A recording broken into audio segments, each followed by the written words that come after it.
Okay, if you want to open your Bible to 2 Samuel 24, I've got something for you to do here on the screen. 2 Samuel 24, and also pull your string out of your Bible and mark 1 Chronicles 21.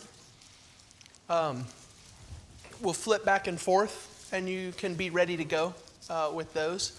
These chapters are the same. They record the same event, but they are a little different. And today what we'll do is we'll do just a little bit of comparing, especially on verse 1. There's a major comparison that we'll have to do on verse 1. Just so you know that's coming. So you can have your Bible open and ready to go on that. This morning, what I would like to accomplish, I don't have any, we'll read the story, but the way it seems like it normally goes is we read the story and there's some major lesson and takeaway from the story that we get. That's not the way this chapter is for me. That's not the way I've broken up this chapter. We're going to read through this story, and basically what I'd like to do in this class is highlight 4 things.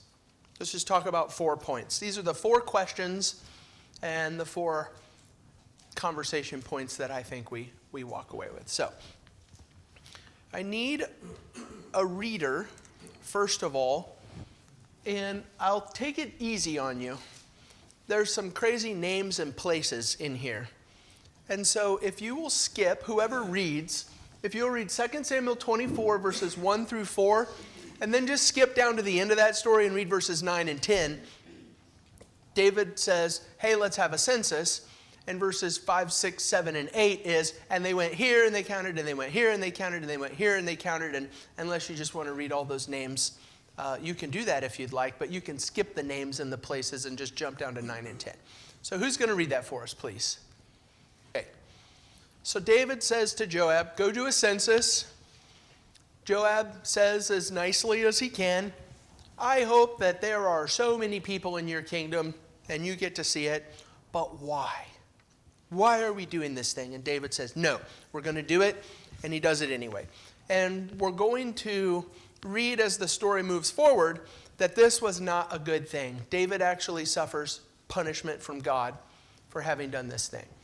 And so the first of 4 things that I want to talk about this morning is, what did David do wrong? And just so you know, like, if you're sitting there and you think to yourself, I don't want to say an answer because I don't know the right answer, I'm not sure anybody knows the right answer. And so I've got 4 options on the board that I'll put up there for you, but let's talk it through first. What do you think David did wrong? Ryan and then Rob? So let's talk about that for a second. The thing that you mentioned a minute ago. In Deuteronomy 17, that's the chapter where God said, when you decide to appoint a king, these are the things that the king needs to know or do. And one of the things that was listed was, he shall not multiply chariots for himself. And remember we talked about that. I think that was our second David class. When I said, what does this mean? What's the principle here? And we even referred to this chapter at the time. It is, the king of Israel doesn't build up his muscles and flex them to the world and say, look how tough we are because we've got this great military strength, because we've got this great military might. The alternative is what?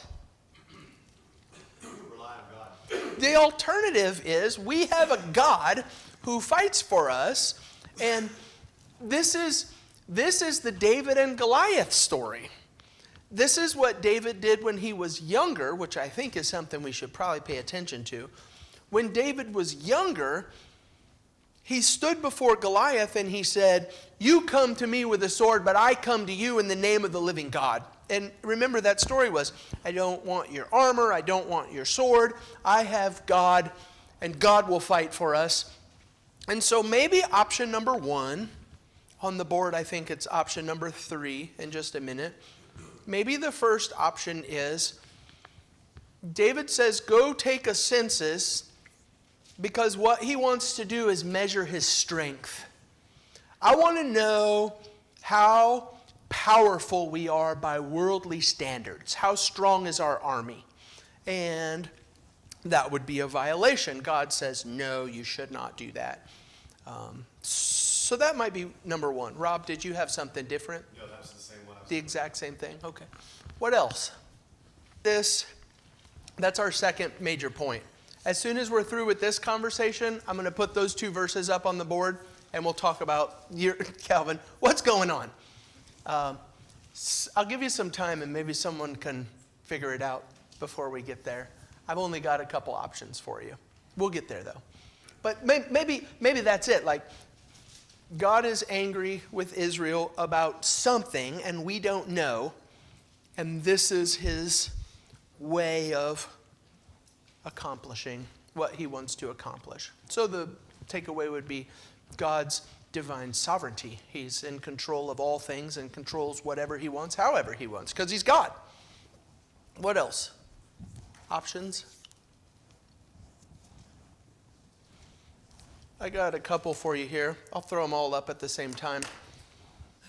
Look at Exodus 30.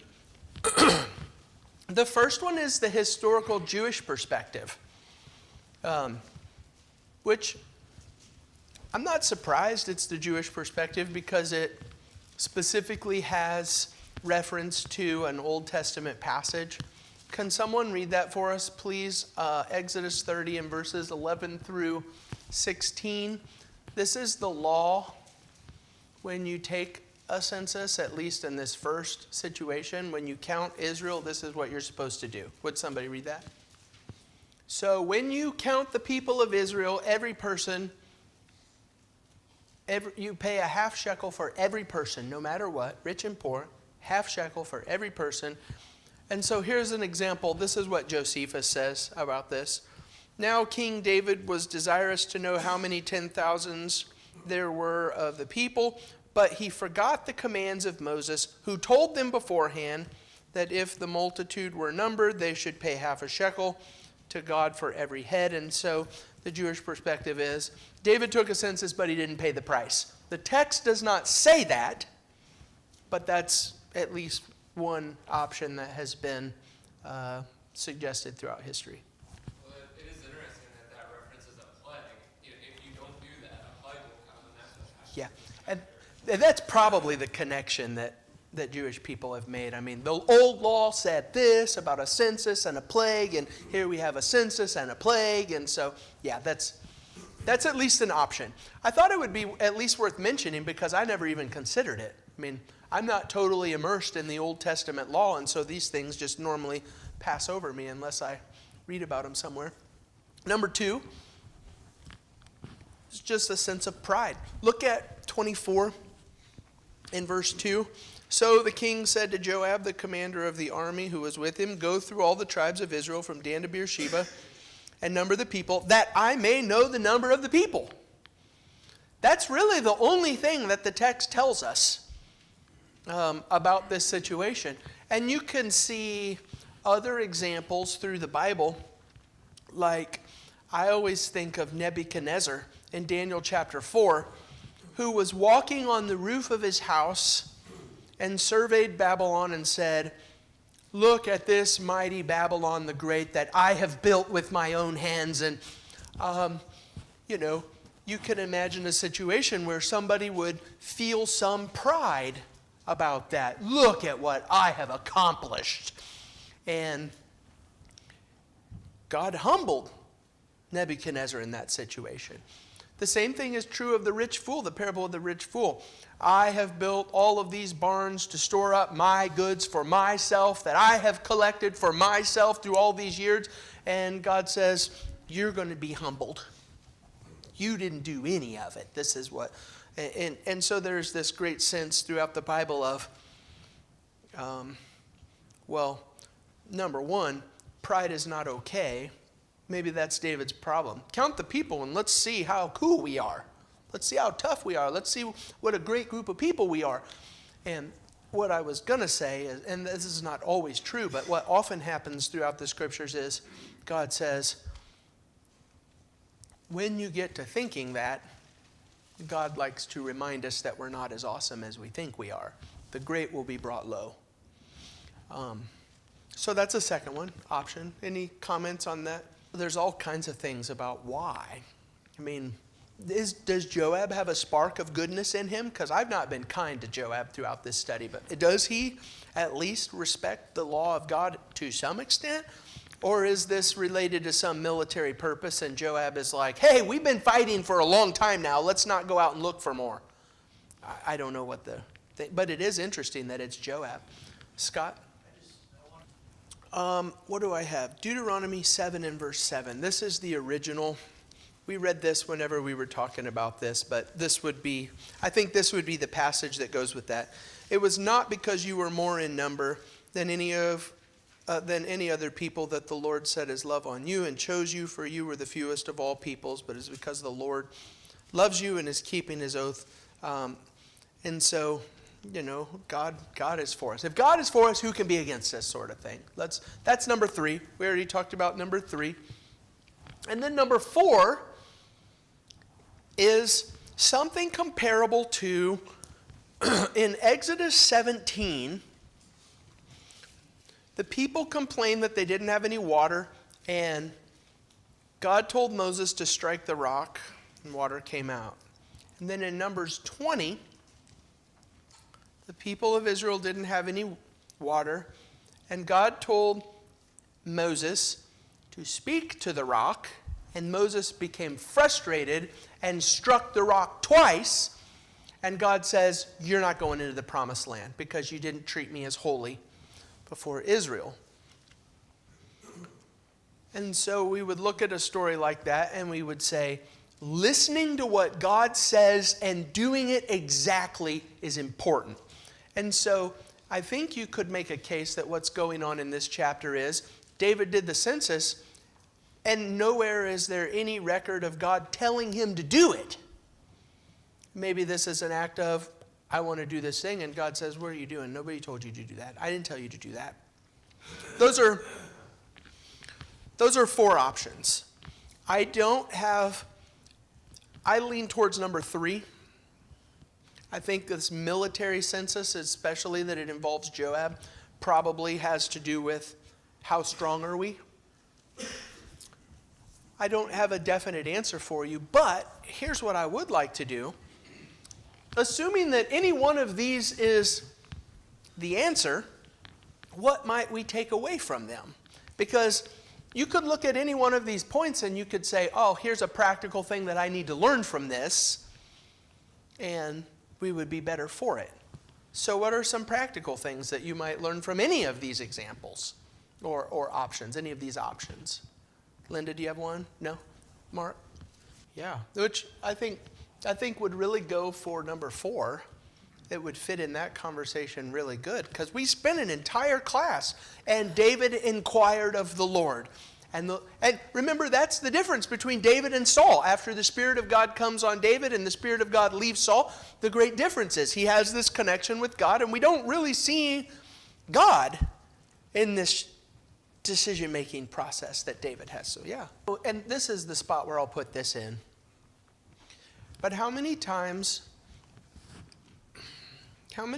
would we be in a tough spot and somebody would say, maybe we should just rely on God and trust in God and put our faith in God and throw ourselves at his feet. And then somebody older might say something like, that's cute that you think that, but this is the real world and we need to XYZ. I wonder, when I read this story, I wonder if there's David with great faith when he's younger, and then at the end of his life, David who is living in the real world. And what David needs is a healthy dose of Jesus saying, what you need is to have faith like a child.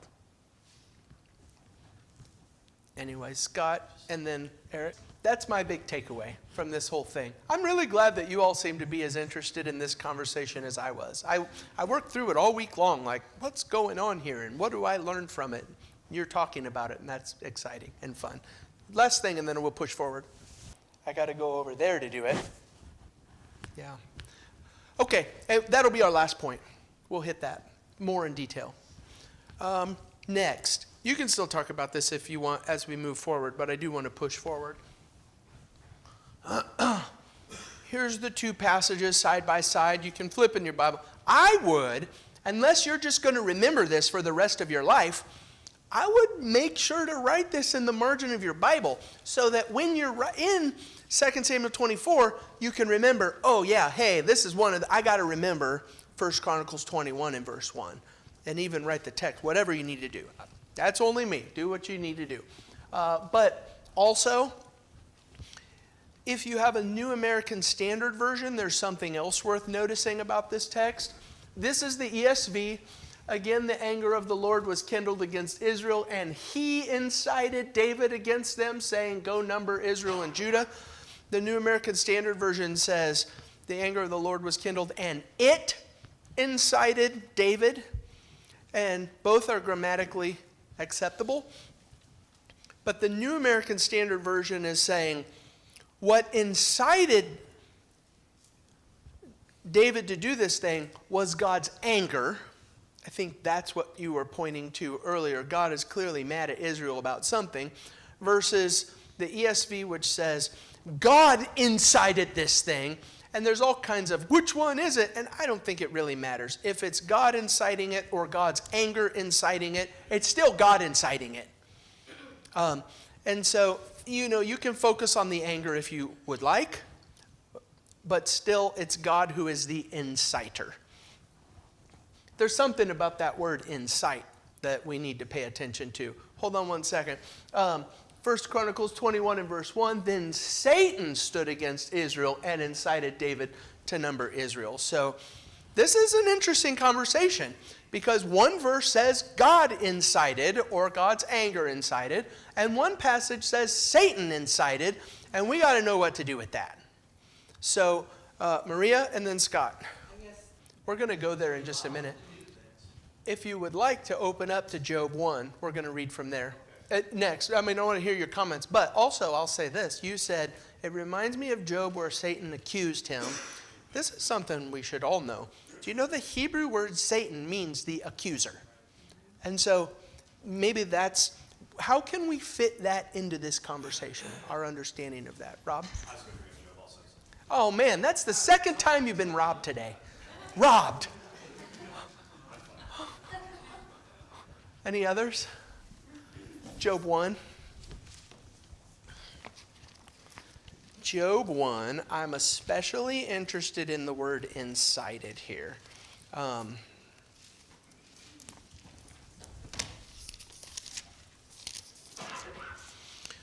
Let's see, would somebody read Job 1 in verses 8 through 12?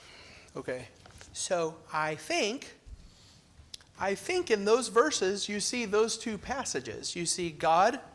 The key word in this conversation, I think, is permission.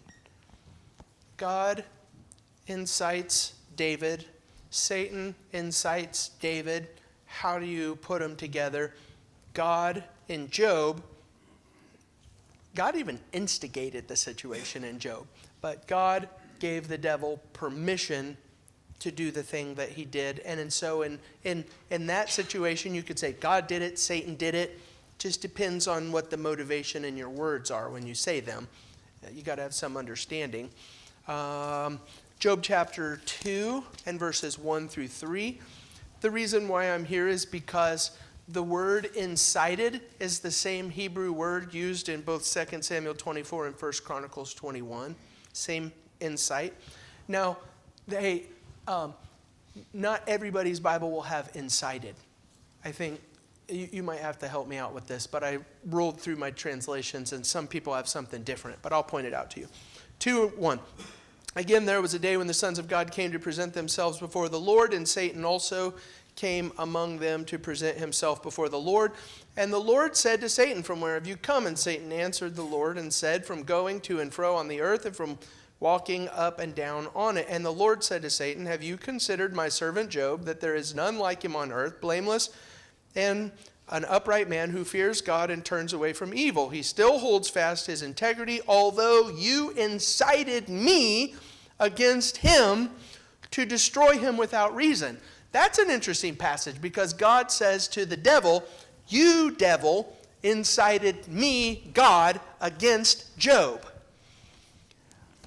Now, I'll tell you, I'm not entirely sure how to articulate how to make the whole thing go together, but I'm pretty sure that Job's going to help us. And this conversation is maybe not so important for our study of David, but it's important for our understanding of God and how God operates and what God is like.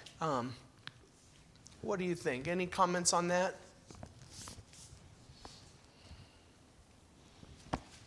I would mesh it like this. We have to remember James 1 in verses 13 through 15. Let nobody say, I am being tempted by God. It's not like entrapment. But we also have to remember Genesis 22, where God tested Abraham. There's some way that God opens the door to the devil and allows him opportunity to see if we're going to be faithful.